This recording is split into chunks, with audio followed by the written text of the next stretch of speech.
మంత్రులకు సంబంధించినటువంటి పిల్లలు అందరూ దాదాపుగా జడ్జీలకు సంబంధించినటువంటి పిల్లలు అందరూ చదివేటువంటి ఒక ఉన్నతమైనటువంటి స్కూల్ సరే. అక్కడ ఈ విధమైనటువంటి అక్రమాలు ఇలాంటి పేపర్లు ఎత్తుకెళ్ళేంత సిల్లీగా ఉంటాయని నేను అనుకోను. మరి ఒకవేళ నేనేమంటానంటే ఈ విధమైనటువంటి విమర్శల స్థాయి ఇప్పుడు ఈ డిబేట్ లో కూడా ఇద్దరు తెలుగుదేశము వైఎస్ఆర్ కాంగ్రెస్ పార్టీకి సంబంధించినటువంటి వాళ్ళ మాటల తీరుకు సంబంధించినటువంటి వ్యవహారం ఏ దిగజారుడు భాషలో ఉందంటే ఎవరు మొదలు పెట్టారనేది సెకండరీ. మొదలు పెట్టిన తర్వాత ఇద్దరు మాట్లాడుకుంటున్నారు. ఇది ఎందుకు వచ్చింది అని అంటే నాయకత్వంలోనే అలాంటి యొక్క లోపం ఉంది అనేటువంటిది నా యొక్క అభిప్రాయం.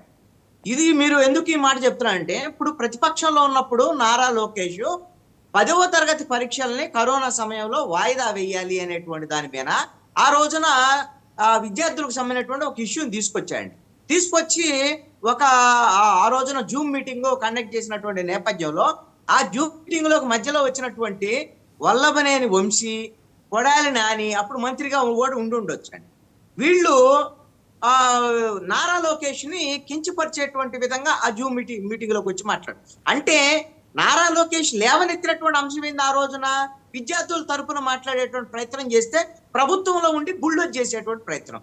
మరి ఈ రోజున అన్ని అవమానాలు పడ్డటువంటి నారా లోకేష్ ఇప్పుడు మంత్రి అయ్యాడు, ప్రభుత్వంలోకి వచ్చాడు. వైఎస్ఆర్ కాంగ్రెస్ పార్టీ ప్రభుత్వం యొక్క తీరుని లేకపోతే వైసీపీలో ఉండేటువంటి వాళ్ళు కొంతమంది అసెంబ్లీలో ఇష్టారీతిన మాట్లాడినటువంటి మాటల్ని ఇవన్నిటినీ కూడా వాళ్ళు బూతులు మాట్లాడేటువంటి మంత్రులు బూతులు మాట్లాడారు, మా కుటుంబాన్ని విమర్శించారని మాట్లాడినటువంటి వాళ్ళు ఇప్పుడు ప్రభుత్వంలోకి వచ్చిన తర్వాత నారా లోకేష్ బాధ్యతాయుతంగా వ్యవహరించాల్సినటువంటి బాధ్యత ఉందా లేదా అనేటువంటిది ఒక ప్రశ్న. ఎందుకు అంటే ప్రతిపక్ష నేత లేవనెత్తినటువంటి అంశము ఈ రోజున రీవాల్యూషన్ కి సంబంధించినటువంటి విషయంలో అశాస్త్రీయంగా ఉంది, విద్యాశాఖ ఫెయిల్యూరు, విద్యాశాఖ మంత్రి ఫెయిల్యూరు అన్న తర్వాత మీరు మానవ తప్పిదాలు ఉన్నాయని కూడా చెప్పిన తర్వాత ఆ విధమైనటువంటి అంశంలో దాన్ని సమీక్ష చేసుకోకుండా ఈ రోజున నారా లోకేష్ ఎవరైతే జగన్మోహన్ రెడ్డికి సంబంధించినటువంటి 10వ తరగతి పరీక్ష ఆ ప్రశ్న పత్రాలను ఎత్తుకెళ్లారు అనేటువంటి విధంగా మాట్లాడటం అనేటువంటిది పూర్తిగా బాధ్యత రహితము. ఈ విధమైనటువంటిది ఒక ధోరణి, బుల్డోజ్ చేసేటువంటి ధోరణి ఏ ప్రభుత్వానికి మంచిది కాదు అనేటువంటిది మాత్రం చాలా స్పష్టంగా చెప్పొచ్చండి. ఇప్పుడు ఎంత ఆయన వయసు జగన్మోహన్ రెడ్డిది 50 ఏళ్లే కదా. ఆయన 10వ తరగతి ఎప్పుడు చదివి ఉంటాడు? ఆయన 15 ఏళ్ల వయసులో చదివి 35 ఏళ్ల క్రితం సంబంధించినటువంటి వ్యవహారము. కాబట్టి వాటి రికార్డులనేట్టు కూడా ఇప్పుడు మనకు దొరుకుతాయి. హైదరాబాద్ పోలీసు దగ్గర అన్ని రకాల రికార్డులు ఉంటాయి. ఆ రోజున కేసు నమోదైందా లేకపోతే ఇంకోటి ఏమైనా సమస్య ఉందా అనేటువంటి దాని మీద ఇలాంటి నిరాధారమైనటువంటి ఆరోపణలు చేసి ఈ రోజున నారా లోకేష్ తన ఇమేజ్ ని ఈ రోజున పాడు చేసుకున్నారు అనేటువంటిది నా యొక్క అభిప్రాయం. భవిష్యత్తులో ఆయన ముఖ్యమంత్రి కావాల్సినటువంటి వాడు కదా. రెండో అంశం ఏంటి అని అంటే వీళ్ళు ఏమంటారు, అసలు ఈ గత ప్రభుత్వం చేసినటువంటి వాటిని మేము కేసులు పెట్టడానికి వ్యవహారం చేయడానికి మాకు 5 ఏళ్లు సరిపోవంటే మీకు ప్రజలు ఇచ్చిందే 5 ఏళ్లు. మీరు ప్రతిపక్షంలో ఉన్నప్పుడు 5 ఏళ్ల పాటు దస్త్రాలు తీసుకొచ్చి ఇదిగో ఈ కుంభకోణాలు జరిగే ఆ కుంభకోణాలు జరిగే ఆధారాలనే చెప్పినటువంటి మీరు ఆ రోజునే ఆధారాలు ఉంటే ఈ రోజున మొత్తం ఫైళ్ళని మీ దగ్గరే ఉంటాయి.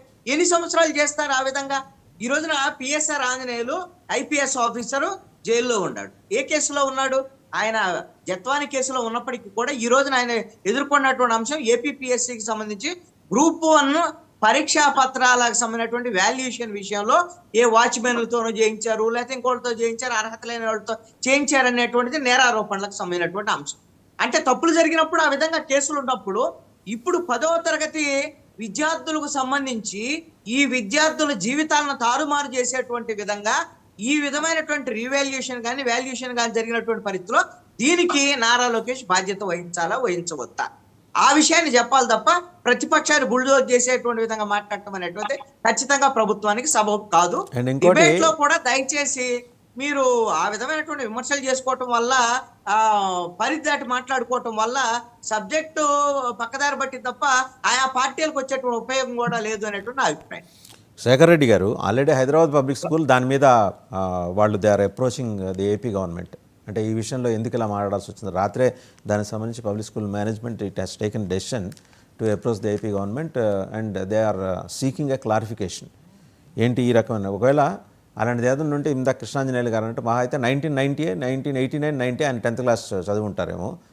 దానికి సంబంధించిన రికార్డ్స్ అన్నీ ఉంటాయి. ఆ రోజు ఆయన రూమ్లో ఇన్విజిలేటర్లు ఎవరున్నారో సహా వాళ్ళ దగ్గర డీటెయిల్స్ ఉంటాయి. చాలా పెద్ద ఇన్స్టిట్యూషన్ హైదరాబాద్ పోలీస్ స్కూల్ చిన్న చితక వ్యవహారం ఏం కాదు. వాళ్ళందరినీ పిలిపించవచ్చు, ఏపీ గవర్నమెంట్ పిలిపించి మాట్లాడచ్చు. ఎందుకంటే if really government is serious about Jaganmohan Reddy's involvement, పిలిపించి మాట్లాడచ్చు. ఒకవేళ నిజంగా వాళ్ళు ఇన్వాల్వ్ అయి ఉన్నారనుకోండి, బయటపడతాయి, నిజాలు బయటపడతాయి. నేనైతే ఐ స్ట్రాంగ్లీ సపోర్ట్ లోకేష్ గారు అన్న దానికి నేను పూర్తి స్థాయిలో మద్దతు ఇస్తున్నాను. విచారణ జరిపించాలి, అక్కడ అని ఊరుకోవటం కాదు, విచారణ జరిపించాలి. పబ్లిక్ స్కూల్ ఒకవేళ వాళ్ళు డిఫమేషన్ కూడా వెళ్ళొచ్చు, వాళ్ళు కమిటీ పెద్దలు మాట్లాడుకునేది. ఎందుకంటే వాళ్ళ ప్రతిష్ట మసకబారినట్టే. ఇవాళది కాదు ఆ ఇన్స్టిట్యూషను, గుడోల్డ్ ఇన్స్టిట్యూషను. చాలామంది బ్యూరోక్రాట్సు, మినిస్టర్స్ అక్కడ చదువుకొని వచ్చిన వాళ్ళే, చాలామంది క్రికెటర్స్ కూడా అక్కడి నుంచి వచ్చిన వాళ్ళే. సో అందువల్ల ఇప్పుడు ఆయన ఇంకోటి లోకేష్ గారు ఆధారం లేకుండా మాట్లాడరు, అంతవరకు అయితే నాకు నమ్మకం ఉంది. సార్ వాసుదేవన్ గారు, లోకేష్ గారు మొన్న లెటర్ లో ఇంకొక విషయం ఉంది సార్, పచ్చి అబద్ధం సార్. ఎంత అబద్ధం అంటే సార్, ఆయన జీవో నెంబర్ 117 ఇతర అసంబద్ధ నిర్ణయాల వల్ల మీ 5 ఏళ్ల ఏలుబడిలో ప్రభుత్వ పాఠశాలల్లో చదివే 12 లక్షల మంది విద్యార్థులు ప్రైవేట్ పరం పట్టారు సార్. సార్ ఇది ఎంత తప్పుడు బేస్లెస్ ఆరోపణ సార్. ఏ స్కూల్స్ అయినా సార్, మీరు ఒక చదువుకున్న వ్యక్తిగా, ఒక జర్నలిస్ట్ గా ప్రతి ఒక్కరికి తెలుసు. చదువుకున్న వాళ్ళ గురించి మనం ఏం చెప్పలేం కానీ సార్, సార్ UDISC అని ఒక వెబ్సైట్ ఉంటుంది సార్. అంటే కేంద్ర ప్రభుత్వానికి చెందినటువంటి సంస్థ, అది ఏదైతే ఎడ్యుకేషన్ డిపార్ట్మెంట్ కి UDISC సార్. UDISC ప్లస్ లో ఏ స్టేట్ లో ఏ సంవత్సరం ఎంతమంది విద్యార్థులు ఎన్రోల్మెంట్